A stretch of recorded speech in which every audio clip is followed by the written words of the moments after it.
De nombreuses fuites ont a priori révélé l'ensemble des annonces de Tim Cook de ce 12 septembre. C'est la première fois que le contenu d'une keynote est aussi bien connu à l'avance. C'est aussi la première fois que l'une des fuites semble être un acte volontaire en provenance du siège Apple. Quelle annonce reste-t-il à Tim Cook pour nous surprendre? C'est certainement la première fois que le contenu d'une keynote est autant connu à l'avance. iPhone X, iPhone 8 et 8 Plus, iOS 11, Apple Watch 4G, Apple TV 4K HDR, nouveaux AirPods, peut-être de nouveaux iPod Touch. Voilà tous les produits dont on sait qu'ils seront a priori annoncés par le patron Apple. Quand on connaît l'attachement Apple à l'effet de surprise, principe sacré de sa stratégie marketing, on imagine les dommages possibles sur sa communication normalement ultra verrouillée. Depuis plusieurs mois, les habituelles rumeurs émaillent l'actualité de la société de Cupertino. Rapport des analystes tels Minky Kyodokji, informations publiées par des journalistes américains disposant certainement de sources internes comme Mark Gurman de Bloomberg et fuites concertant les pièces détachées en provenance des usines chinoises. Si tout cela était peut-être un peu plus intense par rapport au modèle précédent, c'était cependant le jeu classique des rumeurs sur l'iPhone comme elle existe désormais depuis des années. iOS 11 dévoilé pour la première fois avant une keynote. Un événement a cependant changé ce ronronnement habituel, la fuite de la Golden Mast d'iOS 11 le week-end dernier. C'est la toute première fois que la version finale d'iOS est connue avant la keynote de l'iPhone.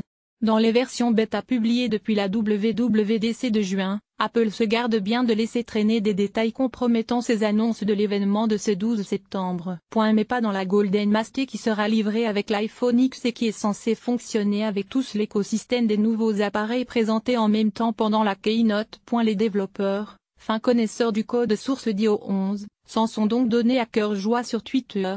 Ils ont ainsi trouvé des références au nom des produits, iPhone X, iPhone 8, etc. Il suffisait aussi tout simplement d'installer la Golden Mast sur un appareil, avant Apple ne bloque cette possibilité, pour accéder à de nombreuses autres informations. C'est ainsi que l'on a pu voir un aperçu de la prochaine Apple Watch, muni d'un remontoir habillé de rouge et surtout d'une indication d'intensité du signal 4G. Une fonctionnalité très attendue depuis la première version de la montre Apple. Ce n'est cependant pas la première fois qu'un iPhone est connu avant sa présentation officielle. L'iPhone 4 en avait été l'exemple le plus retentissant.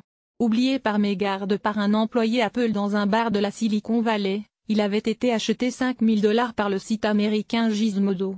Ce scoop leur a valu depuis d'être complètement banni de toute conférence Apple.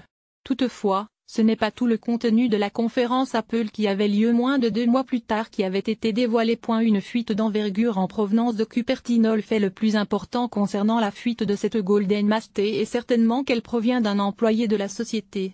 Contrairement à la publication par erreur du firmware du HomePod sur le site Apple dédié aux développeurs, le lien pour télécharger la version finale d'iOS 11 est arrivé ce samedi 9 septembre directement dans les boîtes mail des rédactions des sites spécialisés américains 9to5 Mac et MacRumors. D'après John Gruber, blogueur bien connu de l'univers Apple et souvent très bien renseigné, et confirmé par la BBC, les URL de téléchargement de la Golden Mast auraient bel et bien été envoyés depuis l'un des serveurs Apple. Cela laisse donc peu de doute quant à un acte volontaire de la part de l'expéditeur. Cette fuite en provenance même de Cupertino met à mal la stratégie très sécuritaire mise en place par Apple. En juin dernier, le site américain Tutline expliquait que la société employait d'anciens membres de la NASA et du FBI pour veiller au grain.